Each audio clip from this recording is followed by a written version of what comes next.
How did you meet Joel? How did all Yeah, that come up? What was that like? I was there at the convention in Las Vegas as I go every year. And for whatever reason, I was just kind of milling around, walking around, seeing such a difference in how it's changed over the years. Kind of, it's kind of the incredible shrinking AVNs, unfortunately. The incredible shrinking Expo, but it still does well, and it was nice to see everybody and the fans and everybody. So there I was one day, just kind of milling around, and I happened to be standing next to this gentleman at one point, and we just kind of bumped elbows and kind of started to talk. And he had mentioned that he was from the UK and he's in town, and he was a documentary filmmaker, and my ears perked up and my eyes kind of brightened up, Yeah. and so, well, okay, interesting, because I had wanted to try and do something, uh, but the timing had been, Right. the timing was off. And but then I met Joel, and I guess, for lack of better words, I said, "What brings you to town?" He said, "Well, I was here in Vegas doing some work, and I am a I recently released a documentary, and it's #1 on Amazon Prime." And I said, "Oh, wow." He says, "Yeah, it's called Gypsy Billionaire." And I said, "Wow, interesting, interesting." He says, "Well, I'm here kind of because someone suggested I come to the adult expo here, and I would find it fairly interesting." I said, "Well, it is fairly interesting, and if you're here for the next couple of days, I'll tell you what, you could be my guest, so to speak, and I'll kind of just take you for a little tour around and Right. show you the inner workings." So that's pretty much how it happened. Next thing you know, we went and had some dinner, and we ended up sitting with Mark Kramer, who's a producer from many years ago, uh, and currently now he's an agent with Cox Models. And we sat down, and Joel and myself and the three of us actually just kind of, you know, uh, talked about some different things. And then after that, I took him to the award show, and then what he noticed was, some of the reactions that the fans had with myself, and he's like, "Wow, you're really popular and famous." I said, "Well, I'm 20 years veteran in the business. I've been ABN Hall of Famer and multiple award winning, whatever, and blah blah blah." So he's like, "Wow, it's quite interesting to see that response that you have with the fans and such." I said, "Well, the whole industry is here on these particular days, and it's a good measure to see, what's kind of happening here." So he stayed through the award ceremony. He stayed through the two or three more the 2 more days of the convention, and I brought him to some parties and stuff, and he really had a Right. great time. And then decided, said, he said, I think I want to do something with you. I said, "Well, that would be great. Let's figure out how we can do that." So that's kind of our initial meeting and how we met, and we kind of kicked around the ideas of how we could proceed, because as with anything, these types of things take time and devotion, and a lot of nurturing, and a lot of energy, really, at the end of the day, to really just get out there and do it, because nobody's going to come and do it for you. So that's basically how Joel and I met, and proceeded from that day on. There was some time where when he finally got back to his neck of the woods over there across the sea, across the pond, Yeah. and then I was back here. We stayed in touch, and we got to a point where we said, "You know what? There's there's no better time than the present. Let's pull the trigger, and let's really just let's do something, because it's time that the industry has a different light, shined on it." And that was our goal. And then you know May came around, just like pretty much where we're at now, and he came over, and we went to the XRCO, and we got as many interviews as we could, and then we slowly, as we did that, we compiled as much footage and such, and that's pretty much how we met. And so, and now here we are with the release of the documentary, and it's been quite the journey. And again, I remember there's some, I had seen a little bit of your interview with Joel, and just the fact that we got it done is in itself is just because it's hard to do these things. So, and it was great to meet Joel because he's been down that path. So it was great to be his liaison to the industry and kind of lead him by the hand and say, let me show you this business and this industry. And it was quite the journey, and we're still on it because now, yeah. Sorry to interrupt you. You probably met a bunch of bullshitters before Joel in your day who wanted to do stuff on the business. What was it about Joel that stuck out that you took him seriously and gave him the time of day? Well, it's true. I have met a fair amount of people that, have what seem to be good intentions, but ended up not being able to, I guess, for lack of better words, fulfill any of the things that they had wanted to try to say they could do and what's. So I guess with Joel was first and foremost the fact that I could look up something he physically did on Amazon Prime, and there it was in #1 slot, and with his name all over it, and so on and so forth. So I watched it, and then also spending time with him, I saw he was a genuine guy and really had a good spirit and heart, such. So, you can't really. All you can do really is you meet someone, you kind of get an idea and get a feeling for them, and we hit it off, and I felt pretty confident. So I said I thought, you just gotta. Sometimes you gotta just do it, and I say take risks, but yeah, you take a leap of faith, and I felt good about it, and I felt like the universe put us next to each other, literally, in that moment. So he pitches this idea to you. Do you have ideas in your head right away, like, well, it would be great to show this part of the business, or you mentioned the business wasn't seen in a good light? Is there something specific you were hoping to get across in that initial idea?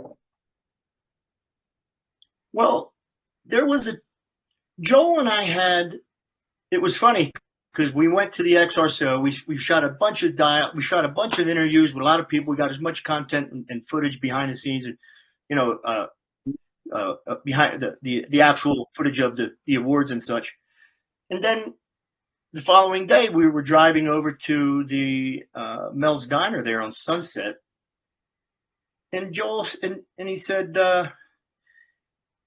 we had some of a conversation, and I said, Joel, I guess I appreciate his interest in doing something with me, but I said, I didn't want it to be about me. I said, I would like to, I guess, share the spotlight with the industry and really kind of make an attempt to show them in a more positive way, and really let the other, I guess, cast more of a view and whatever onto the other individuals and the people from the business. And at one point, he kind of was like, "Wow, I don't say I didn't expect that, but he thought, let's just do something about me entirely." And I said, "No, I'd rather do something about." I said, let me be your tour guide to the business. Sure, I'll get my, whatever you want to call that. But I'd like to also, I'd like to be your kind of guide to the business and show you and really make an attempt. And hopefully that's what we do, is we shine a better light on the business to show that there are wonderful people. And I had my experience that wasn't terrible and horrific. So that's basically what I said, and he was kind of taken at the moment, and so he thought, wow, okay, that's what we'll do. And I just basically said, you got to promise me something, though. More basically, I said, this has to be something that at the end doesn't take some 180 and make it look like, oh, those poor people, those poor women, how dare they could do that, and so on and so forth. I said, these are all wonderful people, very talented, smart. They all different walks of life, and they're just regular people, human people that you might meet out in public and not know any different from anything from anyone else. So, and he said, well, that's what we'll do. He says, I'll do that. At the end, it'll be a piece that stays honest throughout the whole thing and doesn't turn and end up in some piece that's, sheds a negative Right. spotlight on us. When you went to XRCO to shoot, did you have an idea in your head that I want to talk to these specific people and have specific questions, or did you just kind of go? Well, that was more. Well, it was. We just kind of went, and I said, we'll get as many people as we can. A-listers, B-listers, whatever. I don't even like to use that terminology because they're all great people.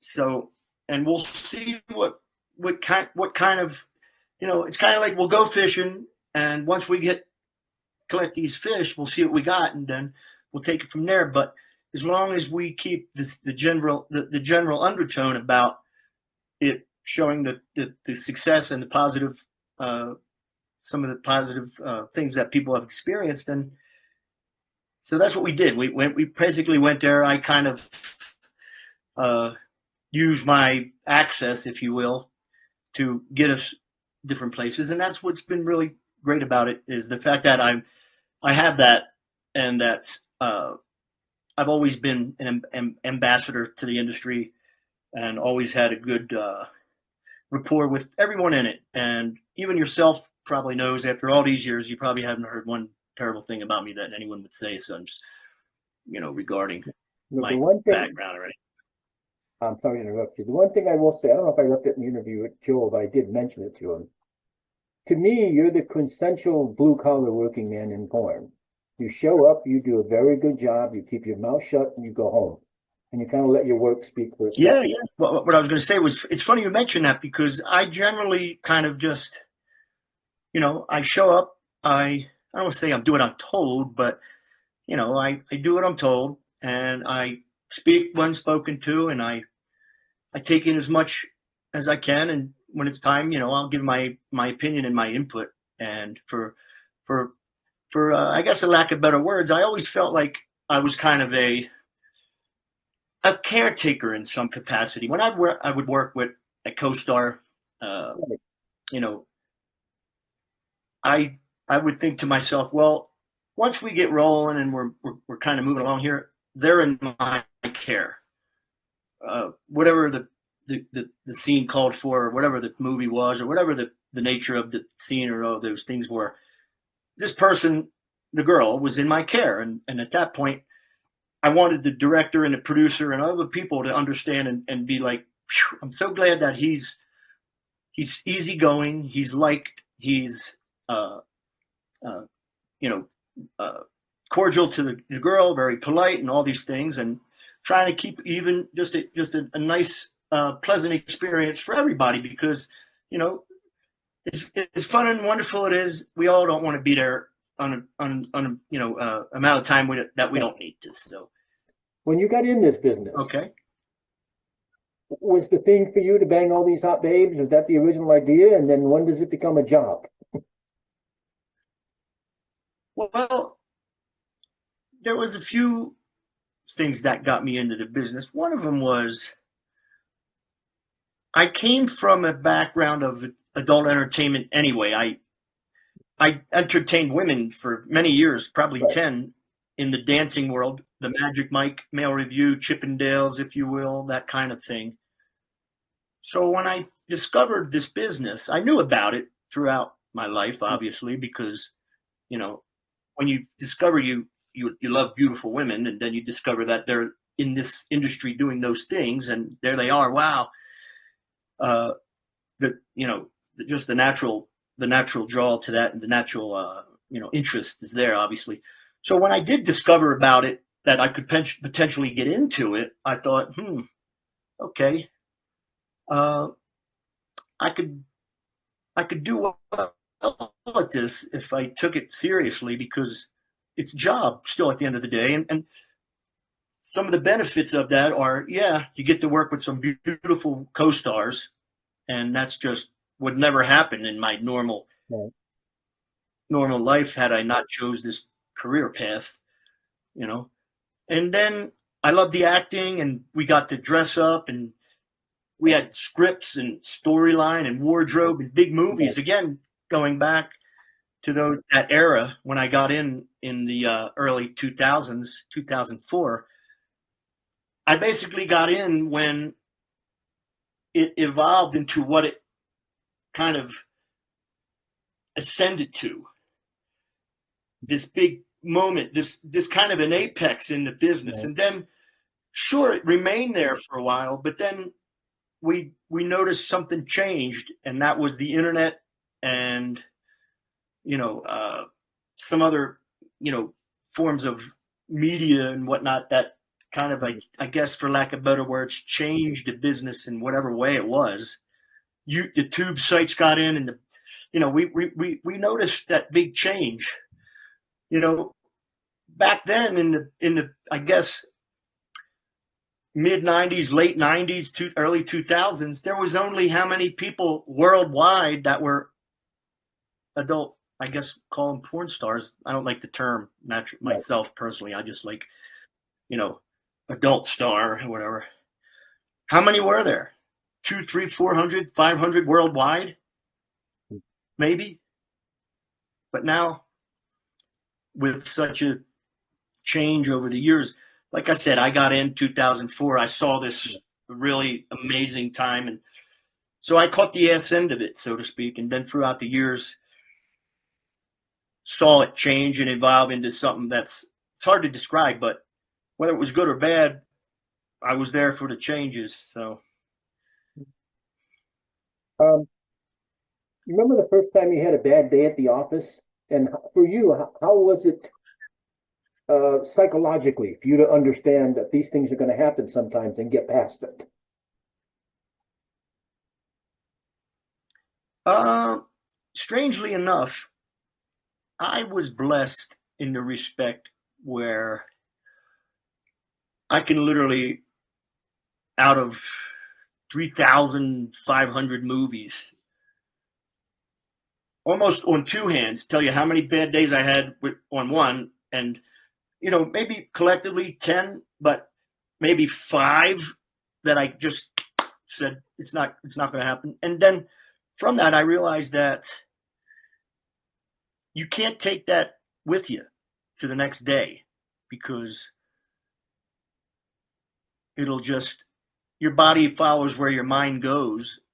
And I realized that you know we are just human people just trying to do stuff. And you know so what I did, what I was blessed with and managed to kind of get my footing, if you will, early enough to be able to have a bad day and just kind of shrug it off and get past that and move on to the next day, and I'm fresh new day. And again, uh, you can't you can't take that to the next scene, where some guys develop a bad habit, and the next thing you know, they're in their head and they're wondering, am I going to do this? Am I going to be able to do this? And that's not what you want to be thinking. You want to be thinking, you don't even really want to be thinking, to be honest with you. You want to show up, and you want to let what naturally happens. And you kind of, how I think I did well for myself is I had a great relationship with myself and my equipment, so to speak, because you got to know what you like and what you don't like.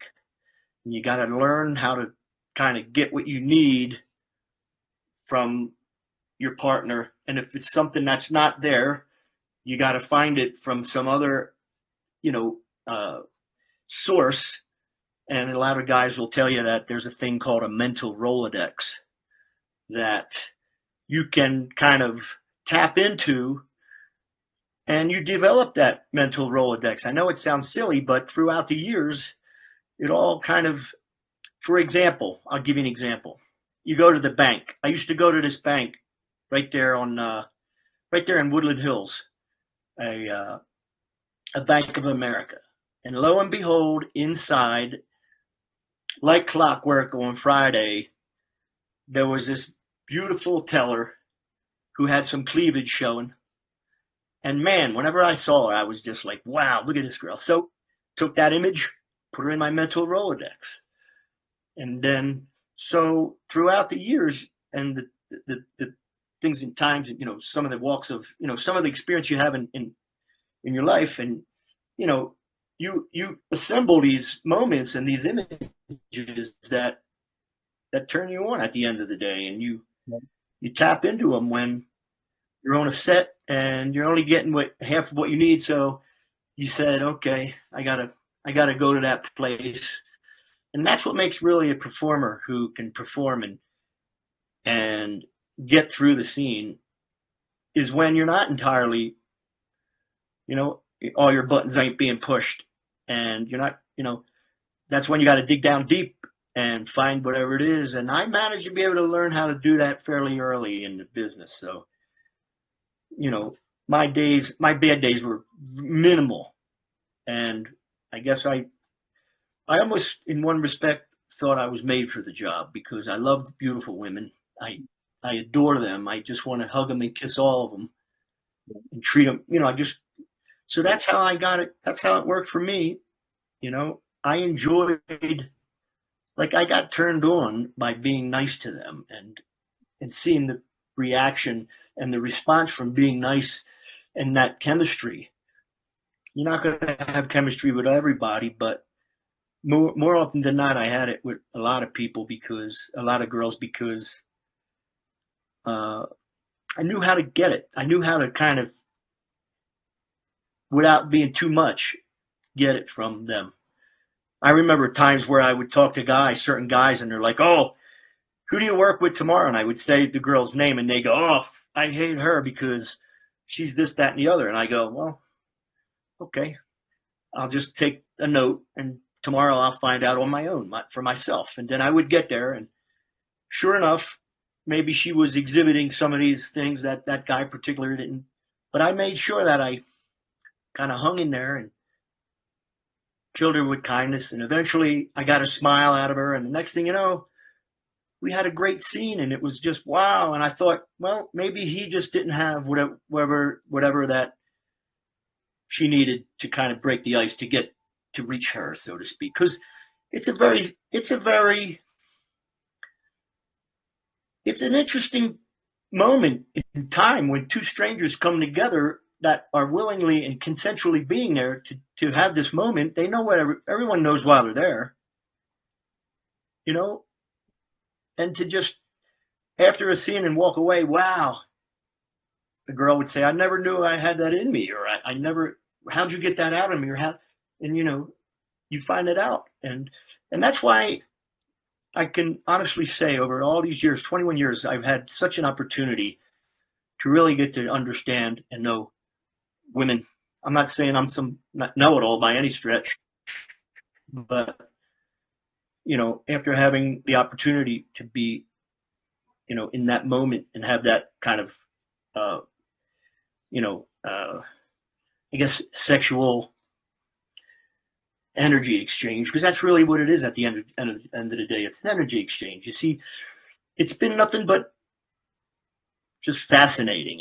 That's the word. It's fascinating. So You got into this, you were a stripper and stuff before, and you start working.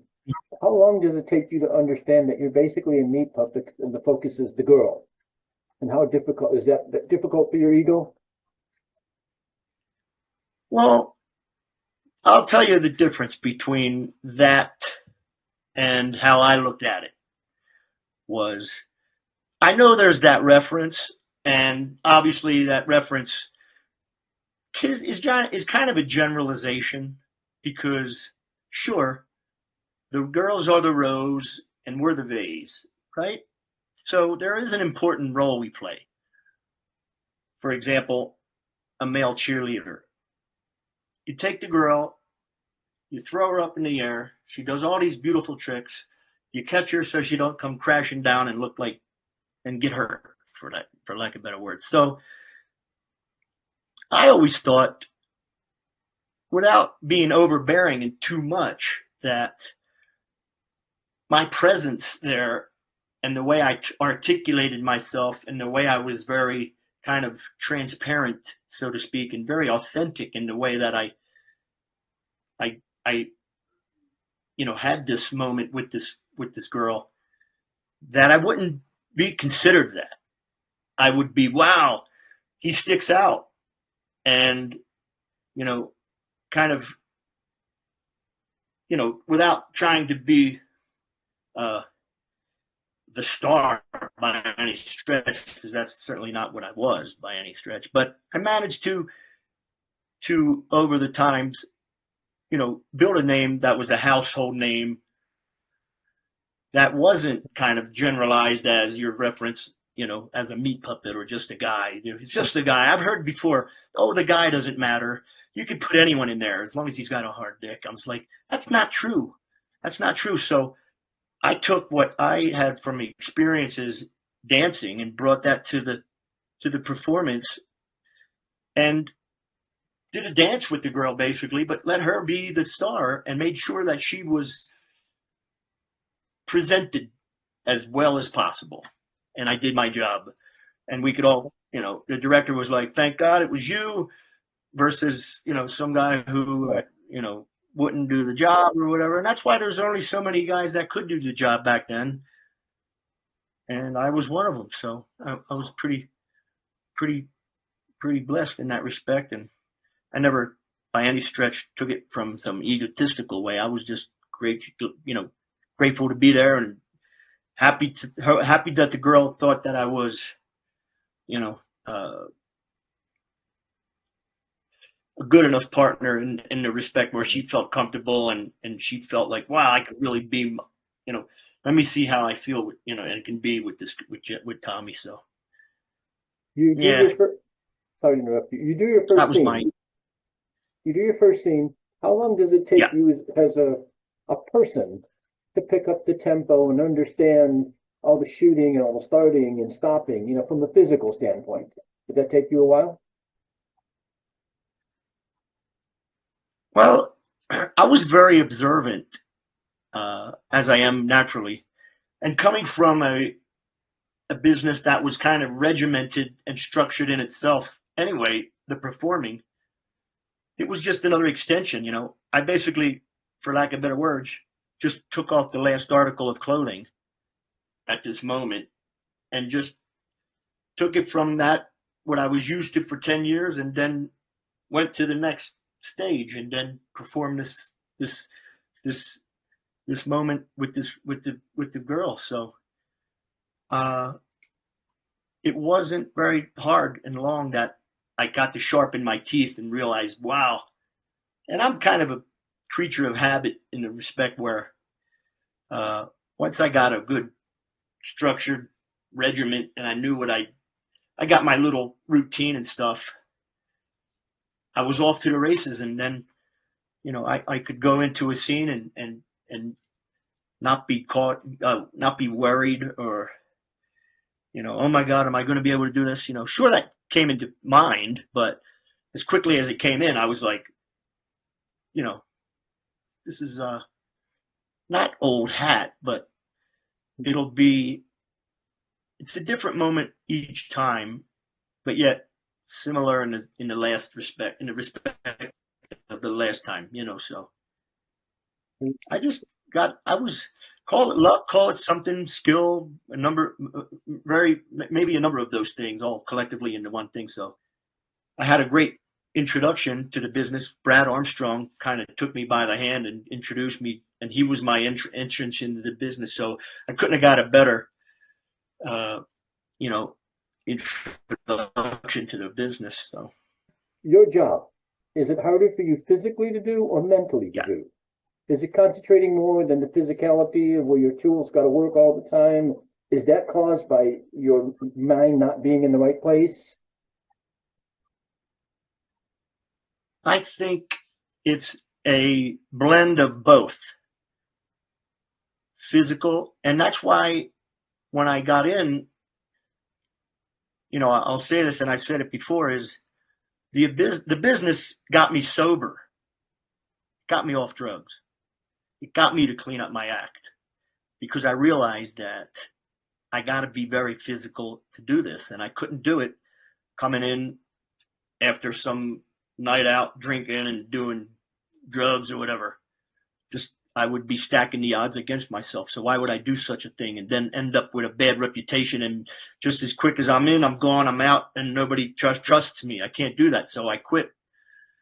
Walked a straight line, didn't carry on doing none of that silliness. I went to the gym like a maniac and worked out and did as much research as I could to see what kind of supplements and different things a guy could take to, for virility and sex drive and all those things, vitamins. And then I realized mentally too, I was on a journey here. I was thinking to myself, okay, where do I put this? How do I process what I'm doing now? Because there's a lot of outerlying stigmas and difference of opinions and mental attitudes about what we do with just society and family and friends and stuff. I couldn't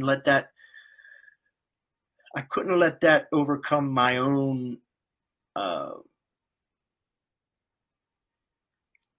center as far as, I'm doing a legitimate job. I'm showing up at a set that's professional. I got a responsibility to do. It's not just we're not just a bunch of cowboys doing silly, stupid shit or whatever. There's a legitimate, format and structure to what we do. And I realized I wasn't hurting anyone. I wasn't doing anything illegal. So once I realized in my heart and soul and my mind and my spirit that I'm doing this, that's how I managed to find that place where that's what made it work for me. Was there an award or a role you had where you felt you'd established yourself? Well, strangely enough, my first year, 9 months into the business, I got nominated for Best Male Newcomer. And then once the awards came and I won, I thought, wow, that kind of gave me some sort of recognition, like, wow, here I am. Okay, now I'm here. I'm in the building, metaphorically. Now, what do I do next year? Okay, next year, I had a year under my belt. Now here I am. I'm the new guy. I'm still fresh on the scene. I pretty much got my footing. I understand how things worked. And my second year, I think I won a best sex scene award with Brittany, or why am I drawing a blank? Sky. Anyway, with Michael Nin. Brittany Sky. Yeah, that was right. Brittany Sky, and best sex scene with Michael Nin. He was the movie we did, and Brittany Sky. And then I also won another. Trying to recall what it was, and then the third year, my third year in the business, I got nominated for Male Performer of the Year and Supporting Actor for Pirates and 2 other things. And I won, out of 9 nominations, I won 4 awards that year. And, Pirates put me on the map, so to speak. And then winning Male Performer of the Year at the age of 40, after going from newcomer and 2 years later to Male Performer of the Year. I don't know if anyone ever did that historically, but we'll never know. But I think, especially at my age, at 40 years old. So I'm pretty amazing. I'm guessing there's like a brotherhood of established male performers. When you're the new kid on the block and you come in, how long did it take them to put you in that group per se? Does that make sense? Yeah, it does. Well, when I first got in, because I'm such a kind of a cordial, friendly, good, fun-loving, hey, hi, very polite and I had respect for all the performers that came before me, the veterans, the guys, anyone. It was a brotherhood. I treated it like that. Unfortunately, not all guys do, because at the end of the day, there's still some competitive edge there. You know, there was only so much work going around, I guess, for lack of better words. So I felt there was a few people who looked down their nose at me like, who's this guy? Where did he come from? And how did he get here? Like, we've been here for this many years and we're not, being held as high regard as this guy. And I just, like I said, I showed up, stood where they told me to stand, say what I was told to say, be nice, get there on time, and leave when I'm done, and not have any problems, and don't be a liability. So I did those things, and I was respectful to the guys. And now there was it wasn't very long until I kind of, got that respect from a few guys, but there was a couple guys that I guess, looking back, some of those guys, they came and went, and I stayed 21 years, and there was guys who stayed longer than me because they were there before I got there and they're still here. But it should be like there's a brethren, and I feel like there is, but there's still, at the end of the day, natural, like, male bravado and just guys, standard guy, alpha, energy there. And,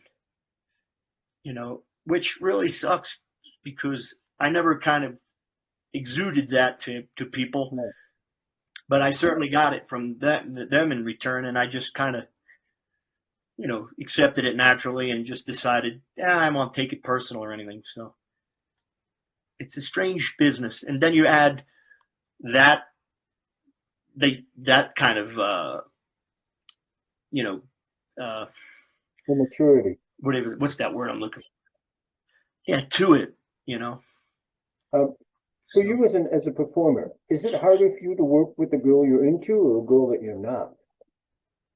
If you saw a girl you thought was just stunning, would you be worried that you might pop too soon? Would you be so excited that you get to have sex with this girl? Or Yeah. do you like pull back and chill? Well, it's funny you mention that because sometimes you're surprised. You show up, you've seen a girl you've been looking at for a while, she exists. You've yet to work with her, but now it's the day, it's time to go. Oh my God, she's so pretty, she's so this, she's so that. Yeah, of course sometimes you think, oh my God, am I going to be able to contain myself and manage to be able to I guess navigate this moment without any surprises, if you will, and it's happened before. And then sometimes you meet the girl that you wouldn't have thought anything special, and then wow, out of the blue she comes with this sexual energy and just this surprising just moment and is energy and this, and again, energy exchange. So yeah, there's been times where I was like, oh boy, she's too hot. I hope I can manage to, get to the finish line. And then, it's through conditioning that you do. And you learn how to, because that's one of the big questions I've always been asked for guys is, how do you learn to last so long? I said, well, it's nothing that happens overnight. It's kind of like if you were a jogger or a runner and you asked me to run a marathon, couldn't do it day one, but I could build up to it, right? Yeah. So it's kind of the same thing where, through time, you learn your body, you learn the feelings you're having, you learn that, oh, this is happening. What can I do to defer that energy or that stimuli, but still being in the moment though, maybe I can stop this rhythm I'm having with her because it's getting a little too over the top. Stop, still within this context of the scene, do something else, let let that let that subside and let that wave go by. And then once you're feeling like, oh, okay, that's past, now you can get back into that regiment and that momentum again and do it. So that's you learn your body and you learn your way, and that's one of the things that I learned early in the business was you got to know thyself. And people might say, well, what does that mean exactly? Well, you got to know what you like, what you don't like. You might discover you like something you never even knew, because Right. after 21 years, you certainly have the opportunity to find something that, wow, I never even knew I liked that until that happened, and wow, or this or that, you know.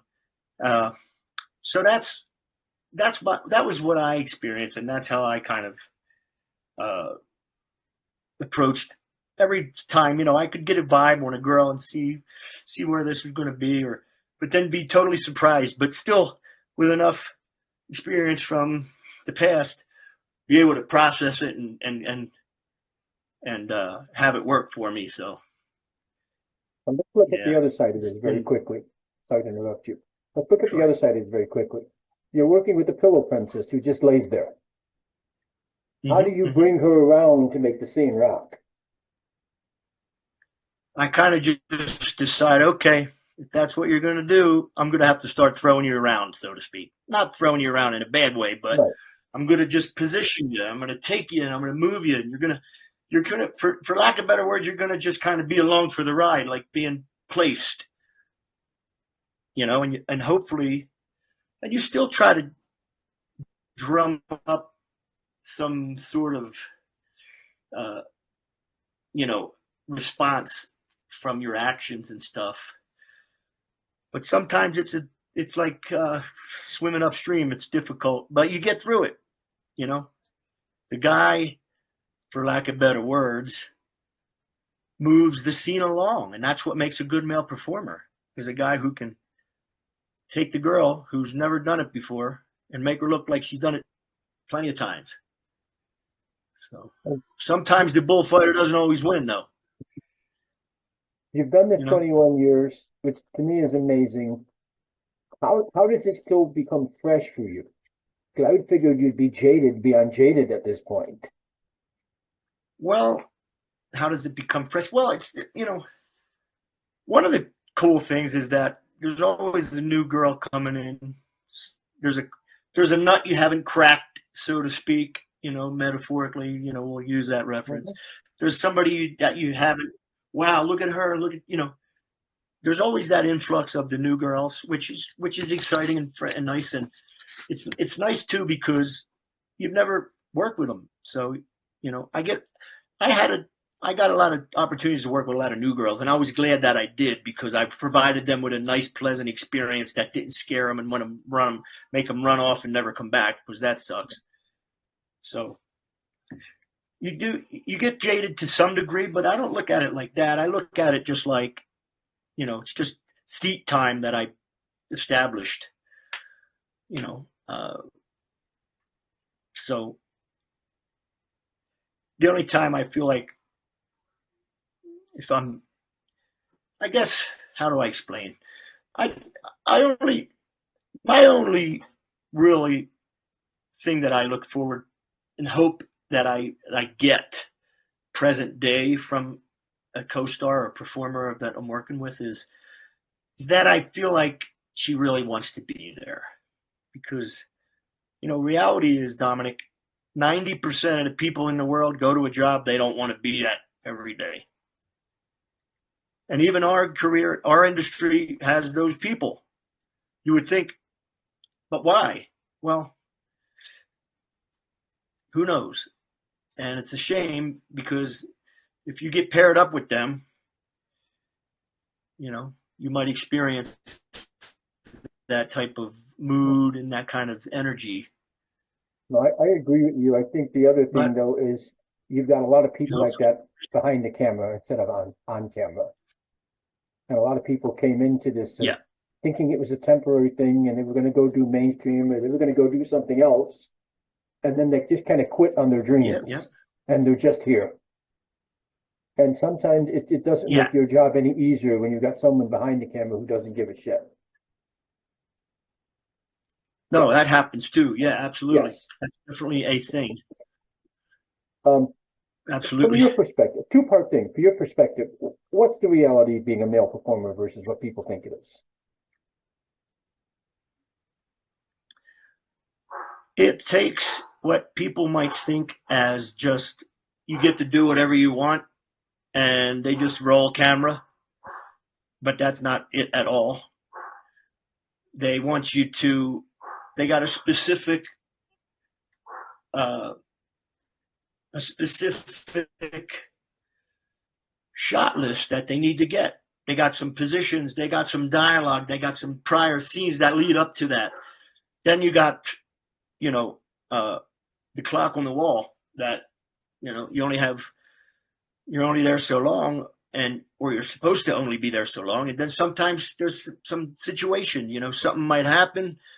Who knows? You might have gotten a ticket on the way to work, and now you get there and you're like, your mind's not on that. Your mind's on the ticket you got to pay, some $250 thing, and or you might have some family stuff happening that's weighing on you, or you might have hurt yourself, or the same with the girl. So there's a lot of stuff, that contributes to and plays on that thing. It's not what it's cut out to be. But then sometimes, and a lot of times, it's more than that. It's like, wow, oh my God. But you got to know when, and trying to differentiate when from one to the other. And it's a lot harder than a lot of people think it is. You got, metaphorically, you're up and down and you're waiting. She's being taken back to makeup. She's being touched up. You're sitting there, you were just in this moment and the fire was going, and now cut. Okay, we're going to break for lunch. She's going to go get touched up. You're going to, but you just had your motors running. Your motor's running. You're like, oh, so, I got to, let it cool down and just, okay. And some guys, they lose it in that moment because they got, it's almost like they got tripped up, by having to stop. And, some guys can't operate like that. Some guys are like, once we get going, we got to keep going. Otherwise, and I've seen it before. And so there's a lot of stuff that you don't even consider or think about as a guy in your responsibilities.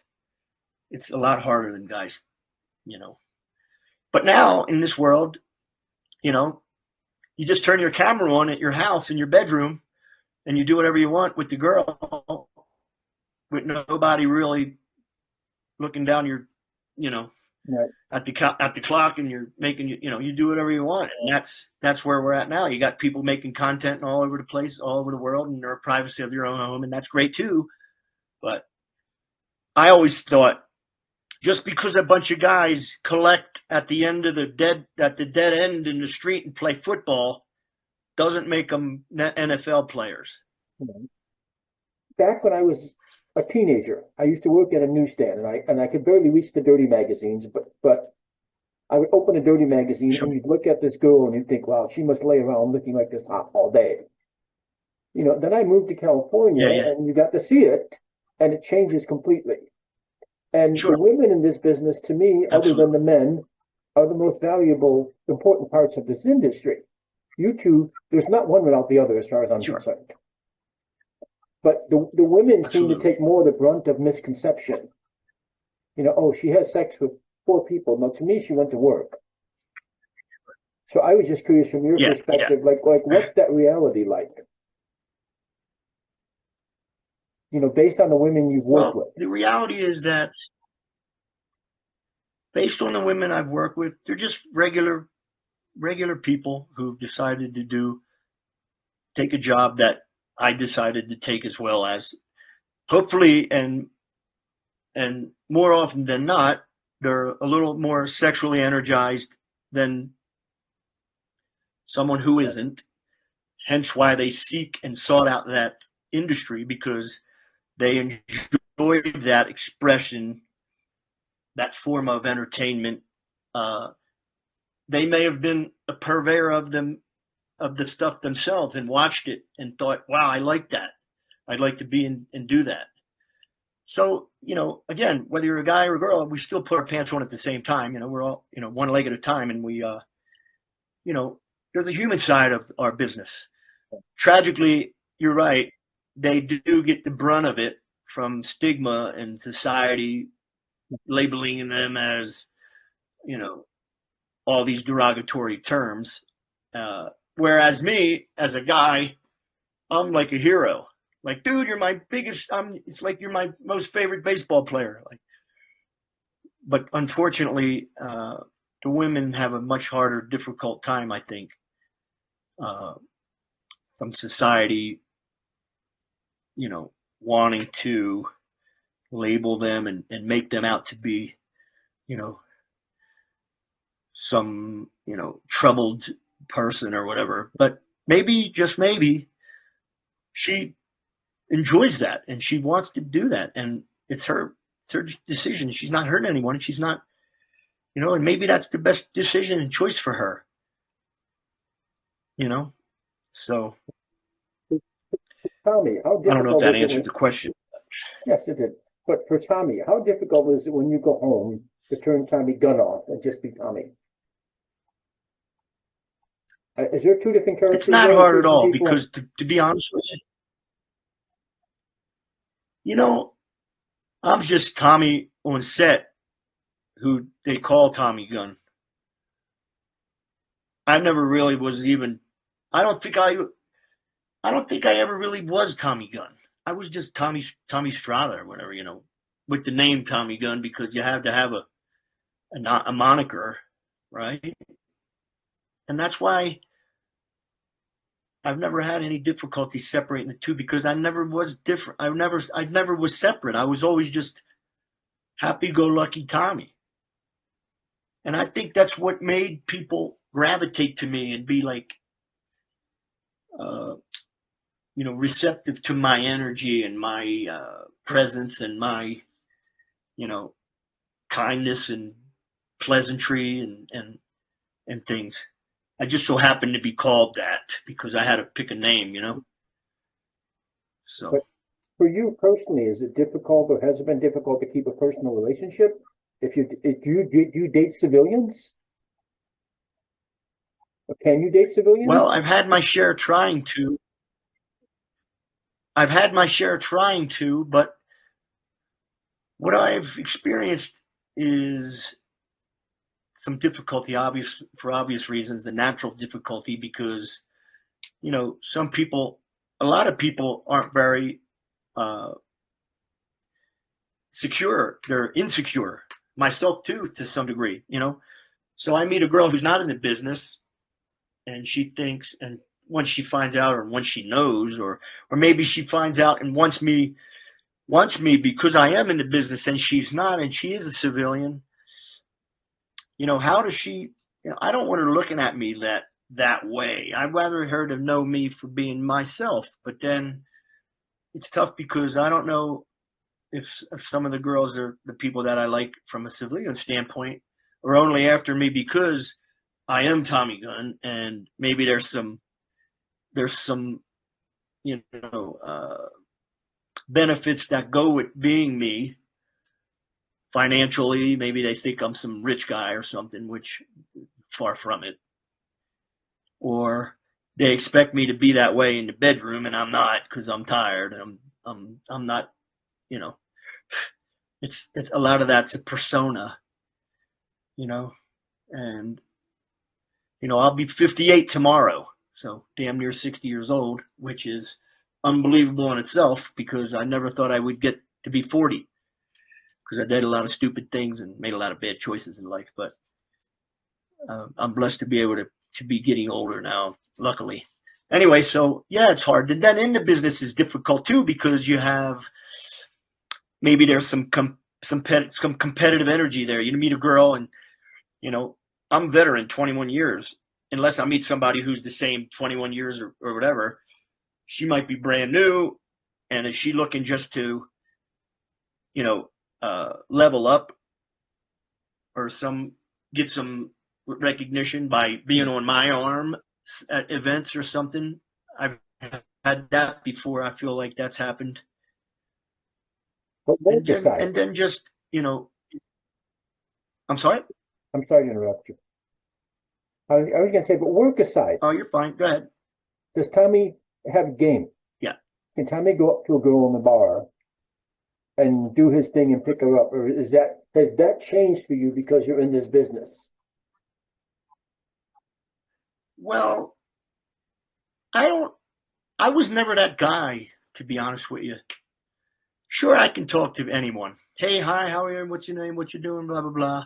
But then I wear this face, and whether they've seen me or not, whatever, it's a strange world in present day time anyway. Imagine me being in a grocery store, walking, pushing my cart past a girl in the egg section, and I say, hi, I just couldn't help notice how attractive you are, and I just wanted to introduce myself.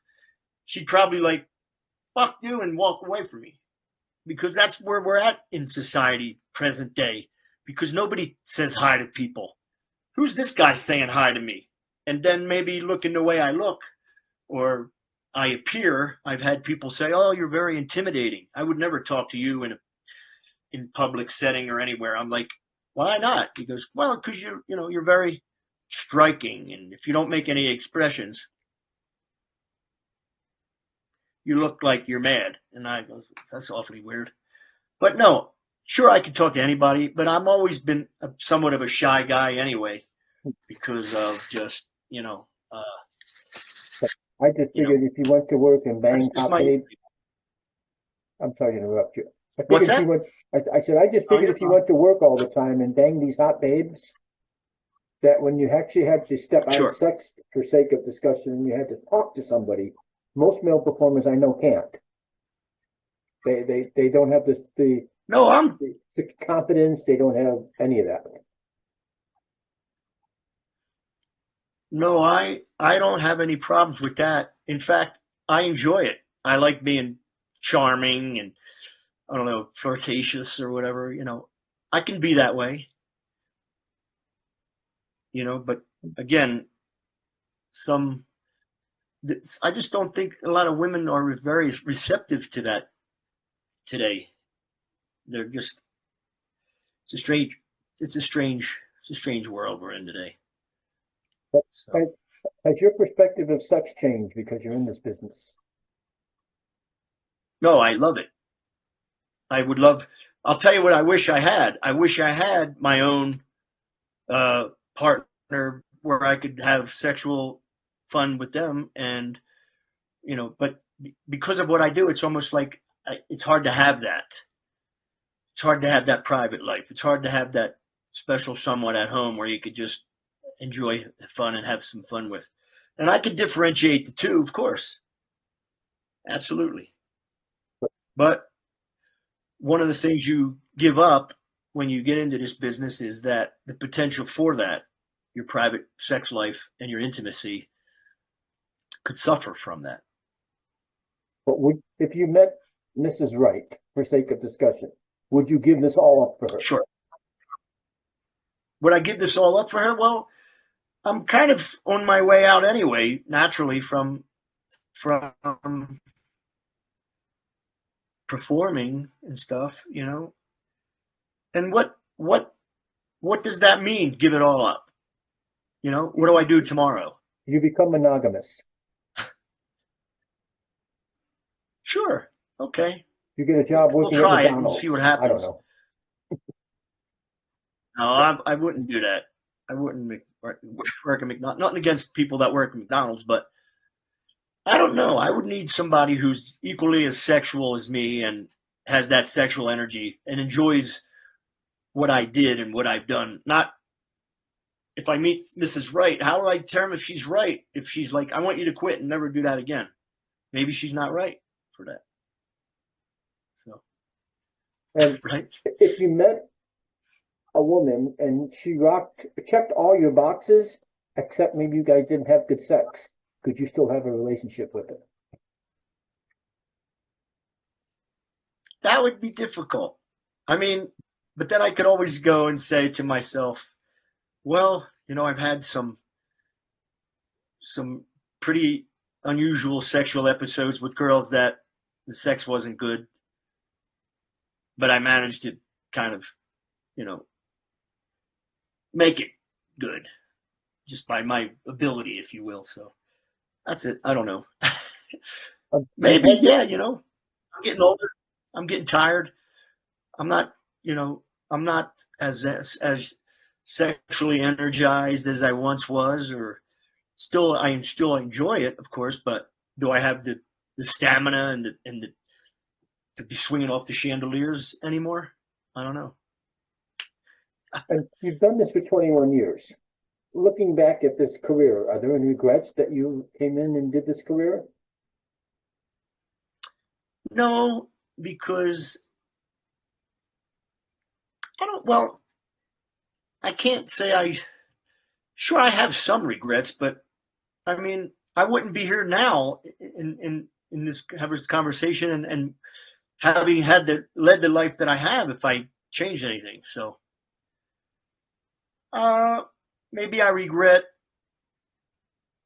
not pursuing like mainstream acting before I got into the business. Instead, I got into that and decided I'll try to do both. If they have me on the mainstream side, great. If they don't, then I've continued on this trajectory. So we'll all have regrets at some point or another. But back to the documentary. You guys okay. work on the documentary. Are you involved in the editing and all that, or is that just handed to somebody else? I'm not personally, but I'm a producer on it. But I do get to watch, you know, different. I get to screen something and say, you know, have some input there. But I'm not sitting behind a monitor in an editing bay. But I may end up doing that in our next outing. So When you see the finished product, final edit, but there's never really a final edit, but the edit that gets released, yeah, what are your yeah. thoughts? I was moved, to be honest with you. My attention was there. I didn't. It's not like they. I was very in tune, wanting to see what was next. It had my attention. And to be honest with you, at the end, I was very emotional, and it really struck a chord with me. And I feel like I hope that has happened to other people too, and they can really feel the honesty and the sincerity of the people involved in it and the people behind it, developing it and making it. That was our goal, and I really hope that happened, because we challenge a lot of conversations and stigmas in the world. So in some capacity, I almost feel like I'm putting my face and my name on the line, because, you know, who's going to challenge my involvement of this movie or this project, saying, you know, because what groups or what other organizations that are against the industry, you know, are they going to challenge me and say, how dare can you do that? Try to promote that. I'm not promoting nothing. I'm just saying this was my experience. It's not for everyone, but here's a few people that I know from the business, and these are their stories, and they're not tragic and horrifying and terrible like a lot of the times we're depicted as.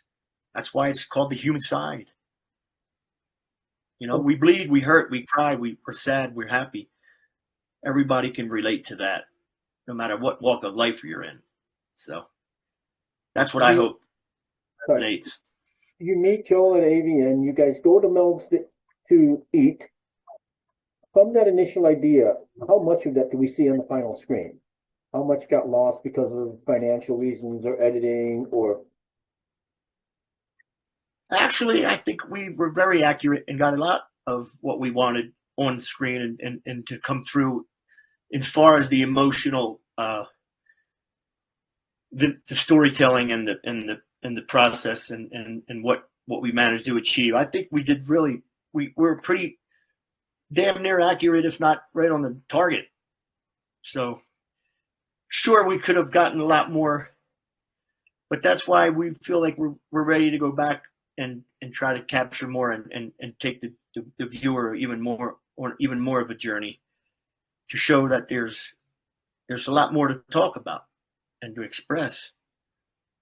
So For me, my favorite part was your montage at the end. Was that something that was planned? Was that something that just happened in the edit?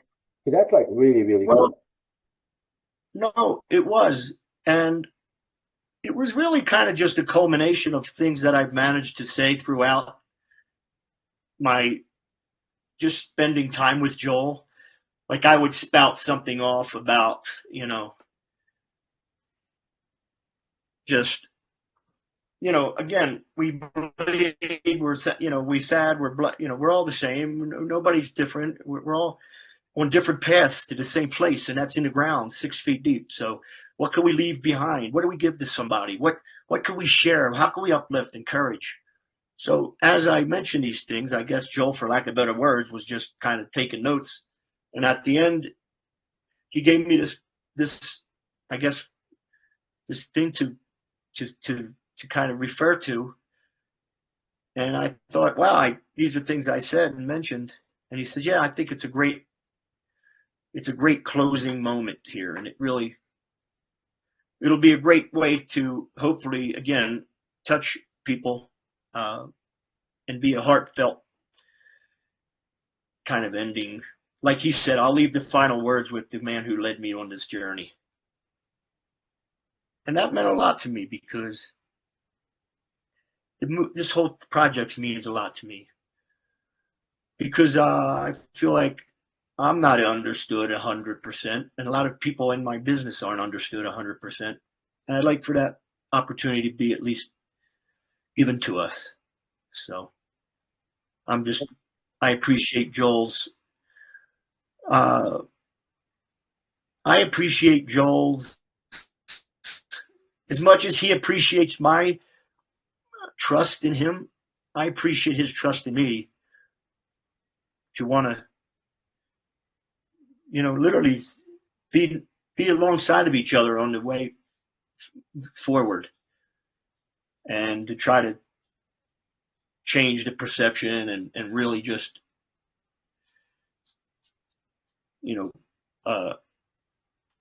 challenge those misconceptions and stuff. It's just,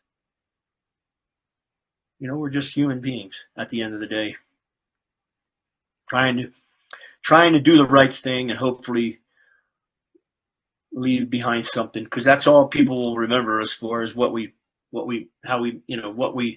they say about us. That's all we'll have left when we leave is that son of a bitch or that guy was so nice or, whatever it is. And that's all. And it'll be a brief moment in time, and then life goes on, and then there'll be more stuff to. Well, having said that, what do you think this project aside, what is Tommy Gunn's legacy?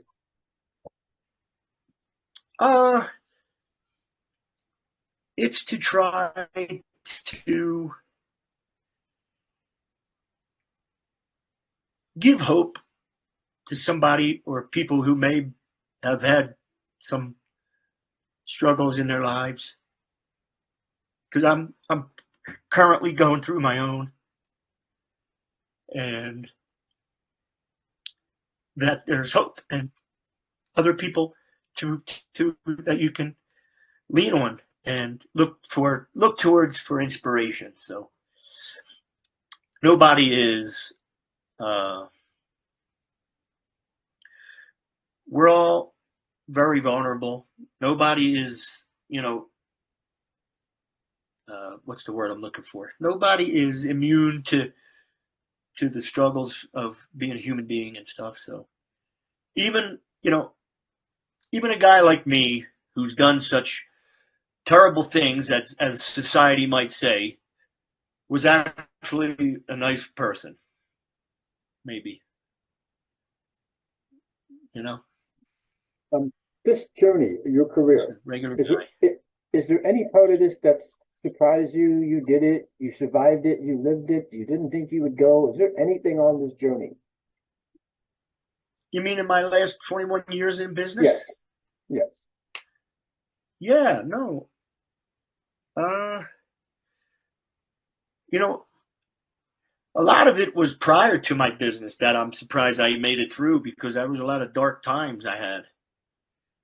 And like I said, as much as people might think it's crazy, the business saved me in some way. It saved me and gave me a direction, a place that I could, show up and be responsible and do my job, whether it's frowned upon by society or groups or whatever. You know, it made me clean my act up, if you will. And now where I'm at with it was, I still got a lot of years left in order to figure out how I'm going to navigate those, because I'm still here. And in some capacity, I've managed to, uh, you know, take on a persona and an image of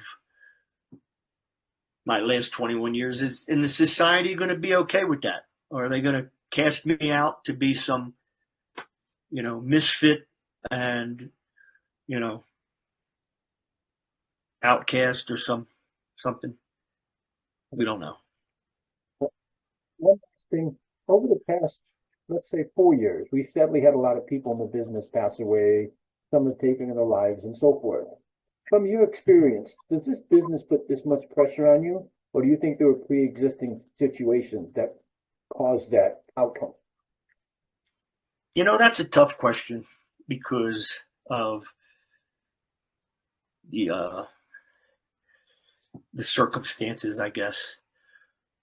It's in the documentary we cover and we talk about the stigma that comes with the job that the society puts on the people that are in it.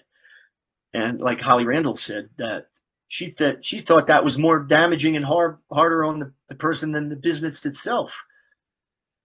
The business itself is comprised of people who are consensually want to be here. Nobody's being forced. We all agree that we've it's like you find this this group of people who are just like you. You're not, they're not weird. They're not this. They're not that. They might be different and unusual and strange to the world, but collectively, we're all kind of this small little family that we can relate with each other and such. And then I think what compounds and piles on is the stigma and the reaction that their family or friends or just society has on this choice of a job or a life, if you will. We're not we're not and again, this is open for discussion. There's a lot of people who would object to what I'm saying. It was We're not hurting anyone.